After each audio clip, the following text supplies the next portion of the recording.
What's up, Ragin Nation? My name is Alex Yu, and you're watching the Transformers edition of the Ragin Nation show. This is just a web series where I talk about all things that matter to me in the world of Transformers. The very first thing I got to talk about is CybertronCon. 2 weekends ago, CybertronCon happened in Singapore. It's Singapore's very own Transformers convention, and last week I talked about it, and I got some more things to talk about. Well, the first thing I got to talk about is showing you these photos of the Takara Transformers Prime Robots in Disguise figures. And keep in mind, these are the Takara versions. And Takara is doing something different from the Hasbro versions, and that is they are including something called the Micron Arms, or otherwise known as Arms Microns, or otherwise known as Target Masters. And that's exactly what they are. They're these big guns that have their own individual robot modes.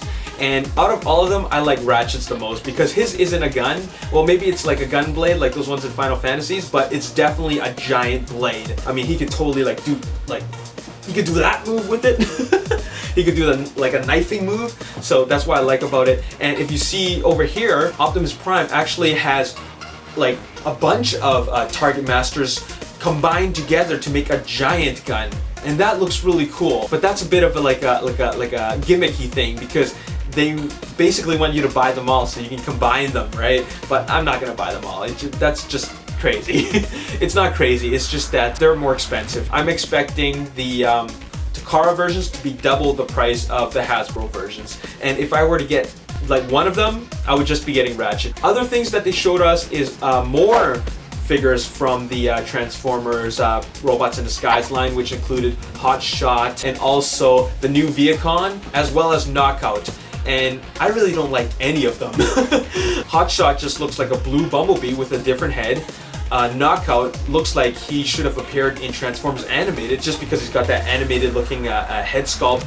And the Viacon looks smaller than the original Viacon. So I'm not interested in any of those. Another photo I got for you is the official photos for Sunstorm. That's MP11S. And apparently this is going to be a Amazon Japan exclusive.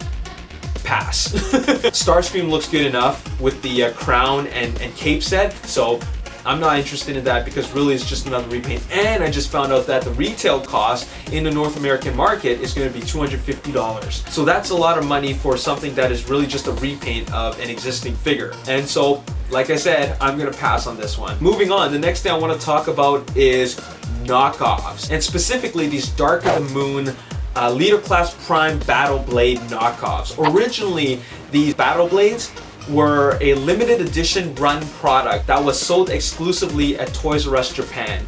They were 3,000 yen, which is really like 30 to 35 American dollars. But they're obviously out of stock because they're limited edition. So obviously what some people did is that they bought the original and took it to some factory in China and they're making knockoffs. And here's what I gotta say.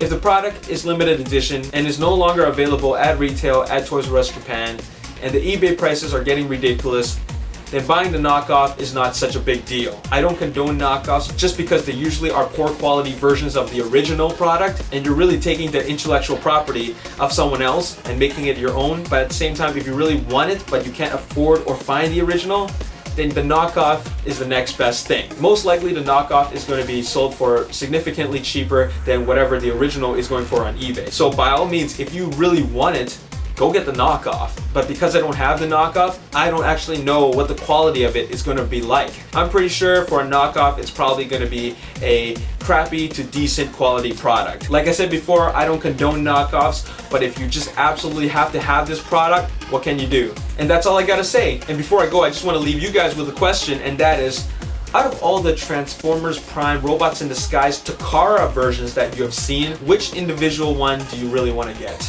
For me, it's Ratchet, just because his Arms Micron is this giant blade, and I think that out of all of them, his is the most unique weapon. So I want to get that one. So which one do you guys want to get? Let me know in the comment section below. As always, if you enjoyed this video, hit that like button, subscribe to my YouTube channel, like me on Facebook, The Ragin Nation, and also follow me on Twitter at Ragin Nation. My name is Alex Yu, and thanks for watching Transformers edition of The Ragin Nation show. I'll see you next time. Peace. I can't remember, but there was 3 Seekers, the Optimus Prime with trailer, Megatron, and Ultra Magnus.